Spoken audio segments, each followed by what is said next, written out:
السلام عليكم ورحمة الله وبركاته. إخوتي وأخواتي الكرام، تحية لكم منين ما تكونوا وفين ما تكونوا. معاكم أحمد عبد المجيد من مدينة ليستر، إنجلترا. إنجلترا اللي كلها حروب وكلها اعتصامات وكلها الناس بتتخانق فيها مع بعض، مش لاقيين ياكلوا. شايف الأطفال بتلعب بمنتهى البراءة مع الحمام حتى ما يدوب بيمشي قدام منهم ومش خايف.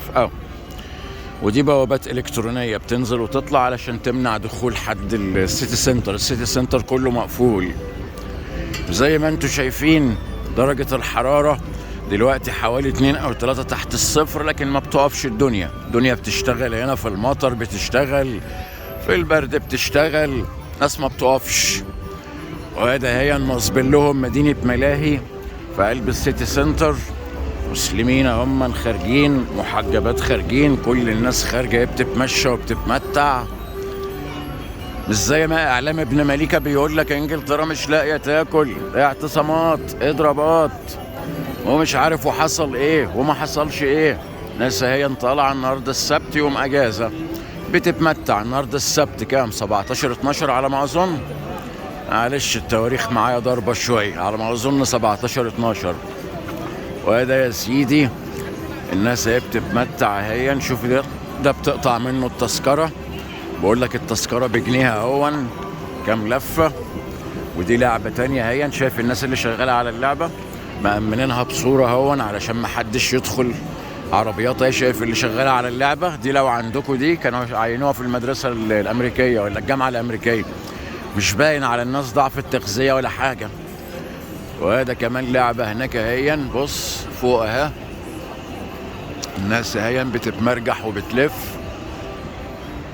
ما اطلعش انا على الارتفاع ده ابدا، انسى. الناس هي عمالة تتمتع وتلف، بتاعتي بتطلع وبتنزل بيهم غصب عنهم اهيا. وناس بتبيع حلويات، كله طبعا لابس لبس الكريسماس. كل حاجة هتلاقيها حوالين منك هتلاقيها كريسماس، لبس الكريسماس وطواقي الكريسماس. بس دول بيحتفلوا بيه على اساس ان ده عيد ديني عندهم ومناسبة تكسر ملل الشتاء والبرد اللي الناس شافته. درجة الحرارة الاسبوع اللي فات نزلت ل10 تحت الصفر بره، في الريح وفي الهواء وفي البرد كانت بتعدي 13 تحت الصفر. وهذا كمان لعبة هي للأولاد. طبعا عندكم دي بيتفتح لها مدينة ملاهي خاصة. هذا البتاع اللي كانت فوق هي النازلة سنة بسنة طبعا كل ده متأمن وبحزمة ومربوطين. انسى حتى العربيات دي علشان تركبها لازم يكون متأمن. شوف البنات اللي لابسة اللي شغالة في العربيات دي النهاردة السبت، دي بتشتغل اليوم بيوم ونص حسابه. يعني لو بتاخد يا سيدي 12 جنيه في الساعة، دي بتشتغل النهاردة ب18 جنيه في الساعة. وهذا بوابة هي علشان يدخلوا منها. وهذا العربيات مقطقطة وجميلة هي، وبيتربطوا بحزمة جوه العربية ماشي.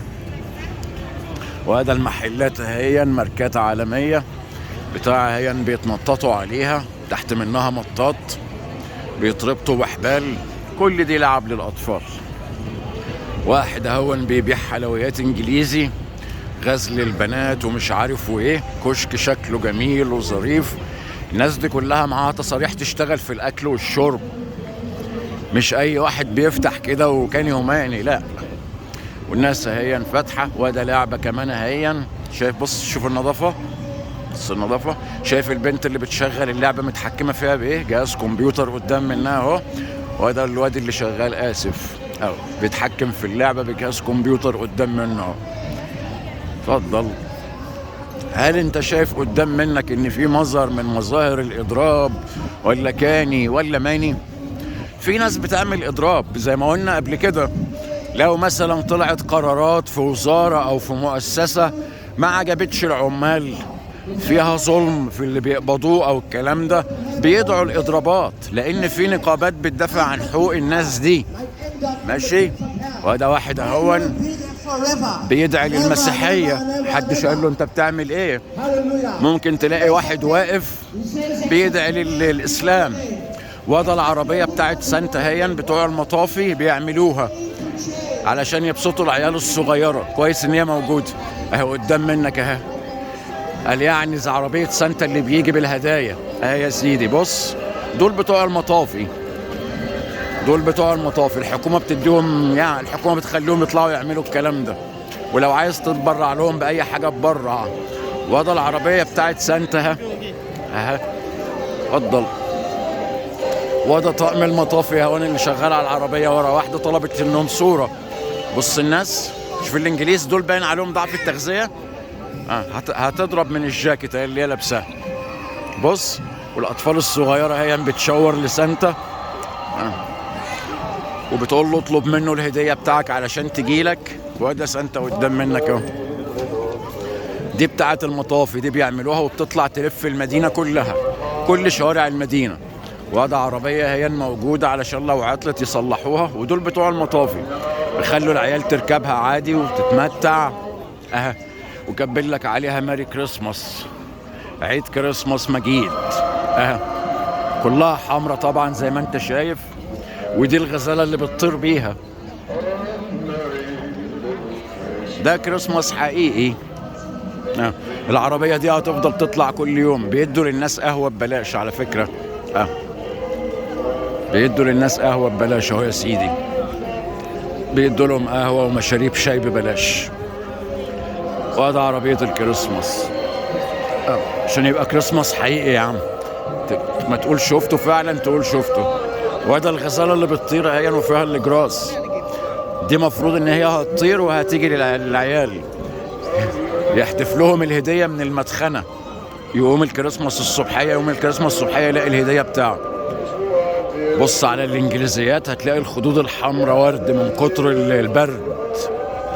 ايام زمان كنت بستعجب الانجليزيات كلهم ليه في الشتاء خدودهم بتقلب احمر دم. ما عرفتش الا لما جيت هنا وشفت درجة الحرارة يابا. بقول لك الاسبوع اللي فات كانت 10 و12 تحت الصفر. وهذا شجرة الكريسماس هي بتاع المدينة، بتنور بالليل. وهذا شجرة الكريسماس يا محترمة ها. والنهاردة السبت هتلاقي يوم زحمة، الناس كلها طالعة تعمل شوبينج. اللي لسه ما اشتراش هدايا او اشترى الكلام ده كله، فرصة النهاردة يوم اجازة ينزل يشتريها. كله بينزل يشتري الهدايا بتاعه الايام دي يا سيدي. عشان كده هتلاقي المحلات زحمة جدا. ده زي بالظبط كده قبل العيد الصغير ب3 ايام، اخر 3 ايام في رمضان بالظبط. كله طالع يشتري هدايا وظبط نفسه. وهذا عربية الكريسماس تانية عشان ما نحرمكوش منها. كل الاطفال هنا اللي بيعشقوا الكلام ده تلاقيهم كلهم جم وقفوا ويتصوروا معاه. العربية دي بتلف كل لستة، بتلف القرى وبتلف الارياف. دي المطافي بتعملها كده منهم لنفسهم. مجلس المدينة بيقول لهم اعملوها، وبياخدوا معاهم هدايا. العيال اللي بتطلع تقول لهم ماري كريسماس والكلام ده بيدوهم حلويات وحاجات من دي. بص الناس دول باين عليهم سوء التغذية محترمين. الشعب اللي قدام منك اللي نازل يعمل شوبينج ده باين عليه ان ما معهوش فلوس او مش لاقي ياكل. عمرك ما هتلاقي واحد ماشي بولاده وشايلين 3-4 درينكات في ايديهم، ودرينكات كلها اقل درينك يعدي 3 و4 جنيه، حاجات من اللي هي الغاليه. عدوا على ستاربكس كده اللي بيشرب فرابتشينو، ولا عدوا على محل من اللي بيعمل كوكتيلات والكلام ده. ايوه، هل دول باين عليهم ان هم ما معهمش فلوس؟ الحياه ما زادتش زي ما هي، بل بالعكس.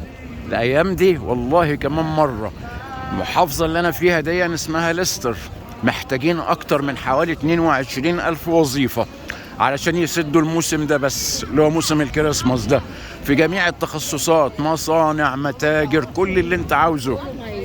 والاسعار ثابته يمكن بقى لها حوالي كام اسبوع.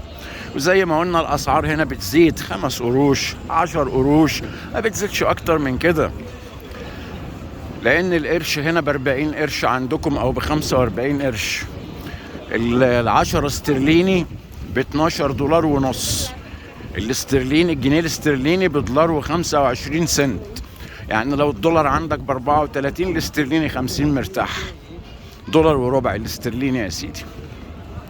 السوق هنعدي عليه على السريع، هتلاقي كلمة 1 باوند بتتنده قدام منك ما اتغيرتش. هتلاقي ال3 مانجات ب1 باوند يعني جنيه. اي نص كيلو فاكهة بجنيه. فيما عدا الجزر والبصل والبطاطس الكيلو بجنيه، زي ما صورناه لكم 10,000 مرة. لسته ماركت، سوق لسته، زي ما صورناه لكم بدل المرة 10,000 مرة، كل شيء بجنيه. هسكت خالص وانت اسمعها وبقول لك باوند باوند. والناس كلها بطيخ بجنيه.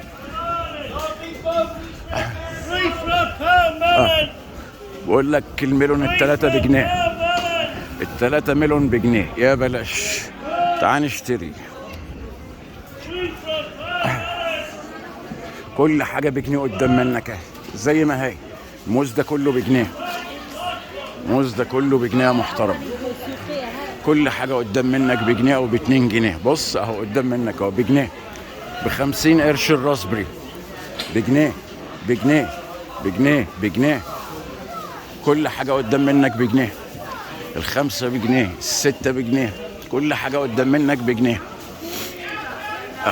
أسعارها زي ما سبناها بالظبط من أسبوعين، بجنيه بجنيه، 2 بجنيه ونص. البرتقال ده بجنيه. ثواني اما نجيب سفندي قدام منك اهو بجنيه عشان تشوفني وانا بدفع. شايف السفندي ده كله بجنيه قدام منك اهو. Can I have one please, mate? Hold on, I'll go and get a cash and come back to you. Sorry. بجنيه، كله بجنيه، كله بجنيه قدام منك اهو. بجنيه بجنيه بجنيه بجنيه. نروح نجيب فكه ونيجي. كله بجنيه قدام منك اهو، كله بجنيه، كله بجنيه. بص بص كلمة الجنيه بجنيه بجنيه. كمثرى دي بجنيه، تفاح بجنيه، رمان بجنيه، 10 بجنيه، 10 سفنديات بجنيه. الرمان اهو الاتنين بجنيه، الافوكادو التلاتة بجنيه، التفاح ده كله بجنيه، زي بالظبط ما صورته لك الاسبوع اللي فات واللي قبله واللي قبله واللي قبله. ما تغيرش حاجة يا محترمين. اعلام الكذاب ابن الكذاب المضلل اللي عندكم كل شوية يقول لك بريطانيا مش لاقية تاكل، بريطانيا فيها حرب اهلية. وده الخواجة اللي عمل السوق اهو، عاملين له تمثال اهو.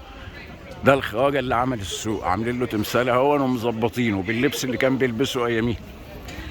بيقول لك افتتح السوق اهو، كاتبين لك اهو لورد مش عارف ايه افتتح السوق بتاع المدينة ومظبطينه لك اهو يا سيدي.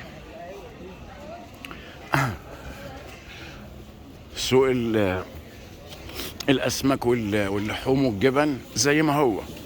كيلو الشدر لسه ب8 جنيه ونص، كيلو اي كيلو جبنه ب8 جنيه ونص. اسماك هتلاقيها ب4 ب5، لحوم هتلاقيها بنفس السعر اللي سبناه المره اللي فاتت. ادي الاسماك اهي معروضه، وده الاسعار هتلاقيه 5 جنيه 2 جنيه 3 جنيه جنيه. النهارده انا مش هدقق على الاسعار، انا بس عايز اوريك ان في اكل وشرب في البلد والناس عايشه وزي الفل.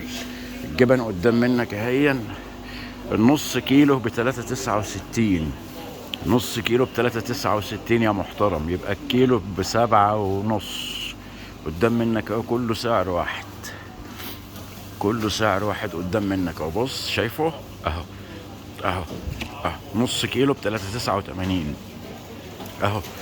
الشدر يعني الكيلو ب8 جنيه.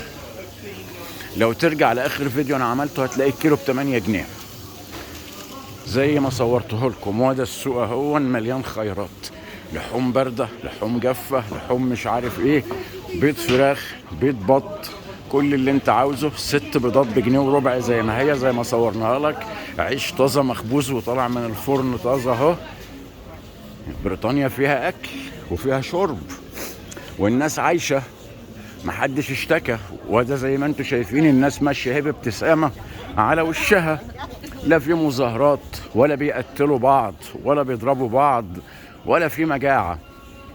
زي ما قلنا الشغل مش لاقي اللي يشتغله، الشغل مش لاقي اللي يشتغله. الناس نازله تحتفل وكله بيبتسم، وطالما الناس بتبتسم يا محترم اذا الناس دي عايشه.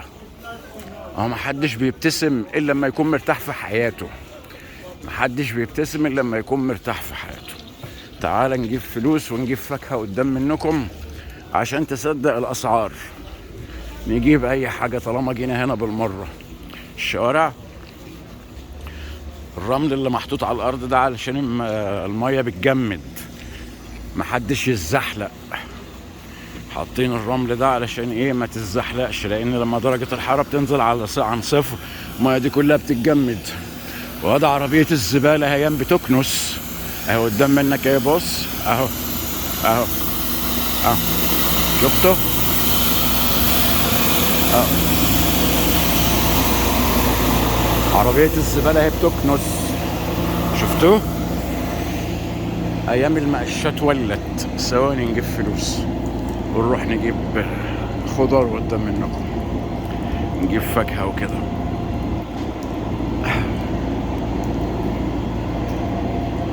مكان الفلوس هنا ببلاش في اي وقت، مفيش حاجة اسمها تروح تسحب فلوس ويقول لك هناخد منك فلوس علشان تاخد فلوسك.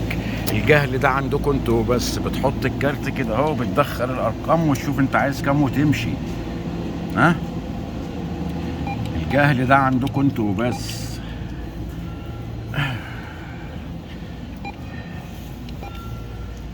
الجهل ده عندكم انتوا بس. انا حاطط فلوسي في البنك، ادفع عليها فلوس ليه؟ علشان اخدها. وكل 10 متر مكنة فلوس من اي بنك من اي نوع. اتفضل. سحبنا 10 جنيه. ال10 جنيه ده محترم، ال10 جنيه ده محترم، اضربها في 40 جنيه مرتاح. لو سعر الدولار ب34، الاسترليني بدولار وربع يا محترمين، يبقى سعر الورقة دي داخل على الأقل في حوالي 48 جنيه. الورقة اللي انت شايفها دي اضربها 48 ايه؟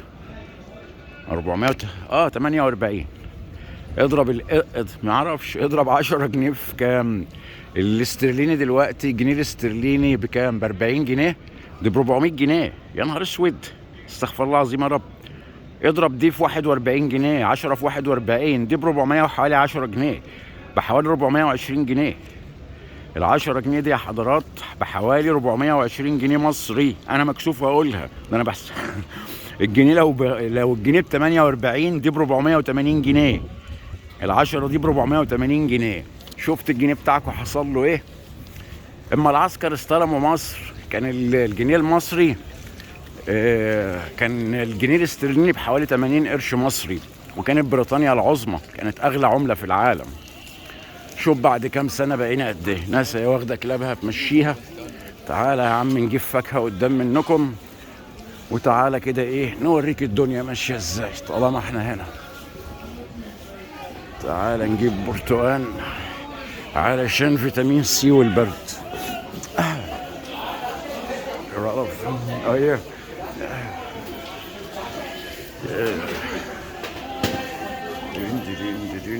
go on then, all of that one please. Here you go. £10. Take it. Yeah, go for it. شايف البياعة تاخد منها البرتقال بنفس. اديت لها 10 جنيه. ثانك يو لوف. ايه 9 جنيه قدام منك اهو.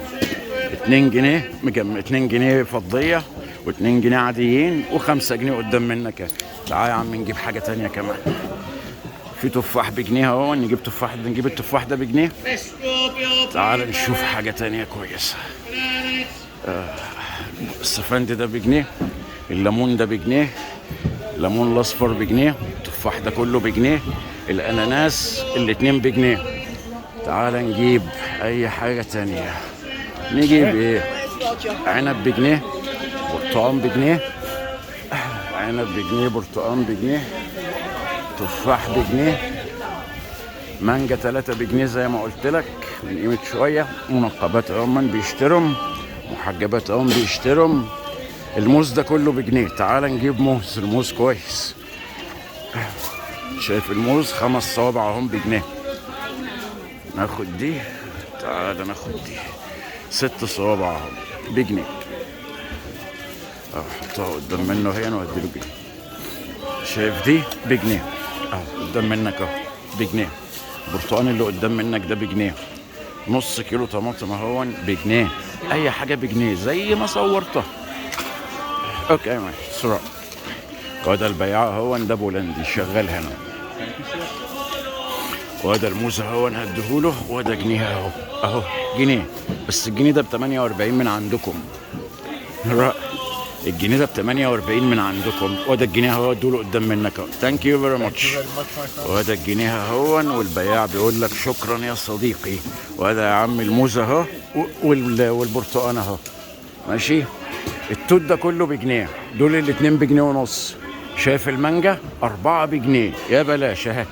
شايف دول 4 بجنيه، 2 4 2 4 يبقى الواحدة ب25 قرش. الأربعة بجنيه. المانجا رخيصة أكيد جاية من الهند.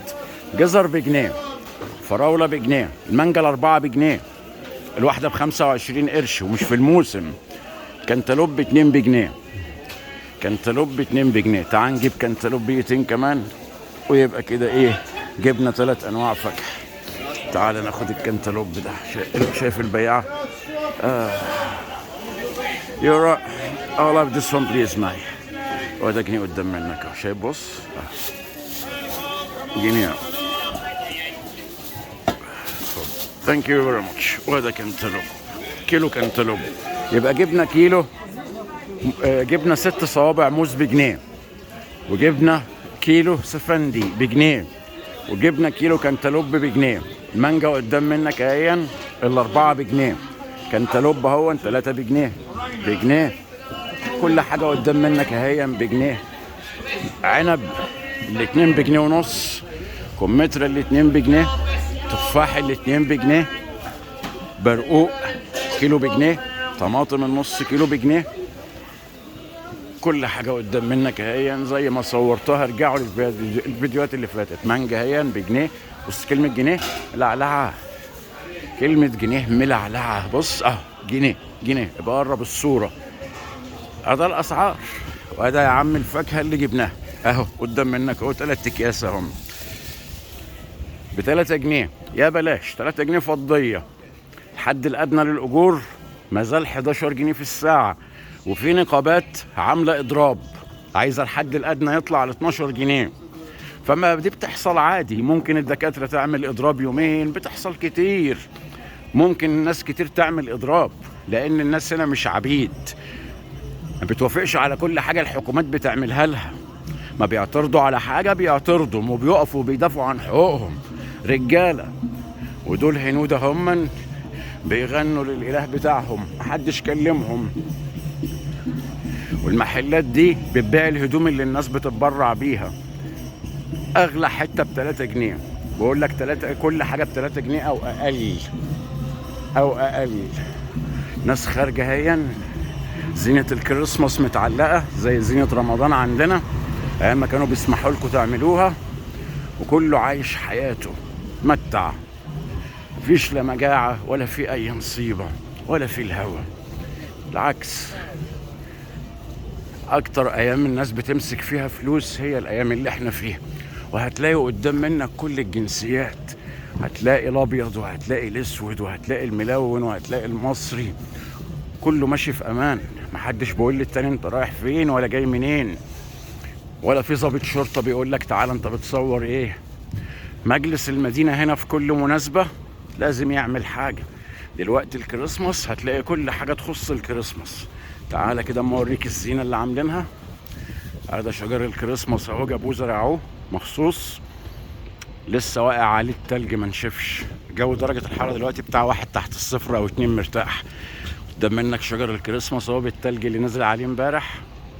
كل ده مزروع مخصوص او اتغرز مخصوص علشان كده.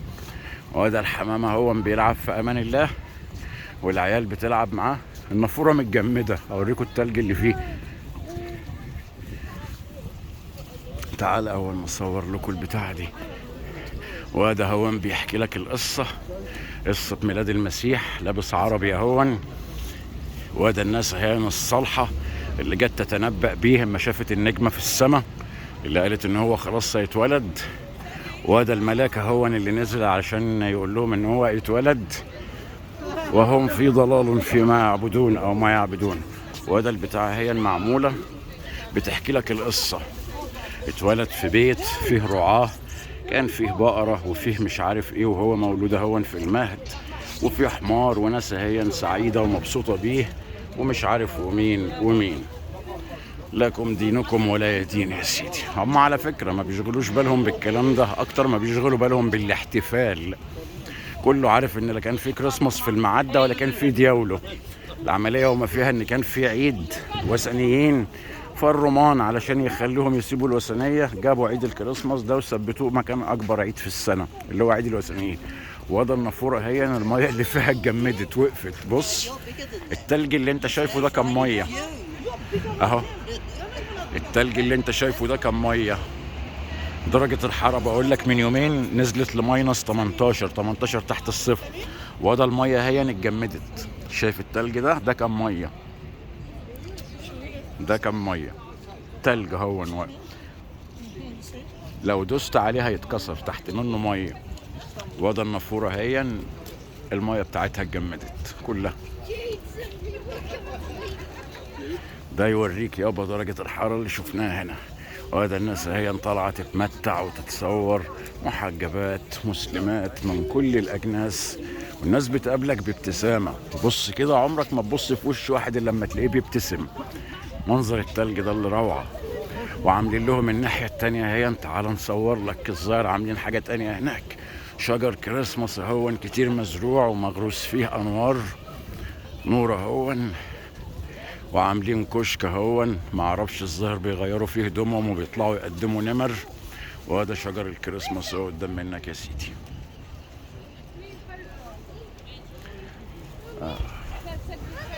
شجر كريسماس اهون وعاملين لهم كشك هناك اهو. اكيد في الكشك ده في حاجه. شوف الارض الصغنططه بهدوم الشتاء. سانتا بيطلع من هنا كل شويه. بيطلع الراجل اللي هو بابا نويل دون ويقدم لهم هدايا يا سيدي. حط لهم بوسطه اهون، صندوق زي بتاع البوسطه الانجليزي، حط فيه اسمك، ارمي جواب ولا ايه عليه اسمك، وتعالى الساعه كذا خد الهديه بتاعك من سانتا. كل دي انشطه مجلس المدينه هو اللي بيعملها. شوف التلج فكرني بالافلام الخيال العلمي لما كان يوري لك الدنيا وهي بتتجمد كلها فجاه. دي كانت ميه دي متجمده قدام منك، والنافوره الميه بتاعتها اتجمدت لحد ما وقفت خالص. المعادن ما استحملتش، ما بالك بابن ادم.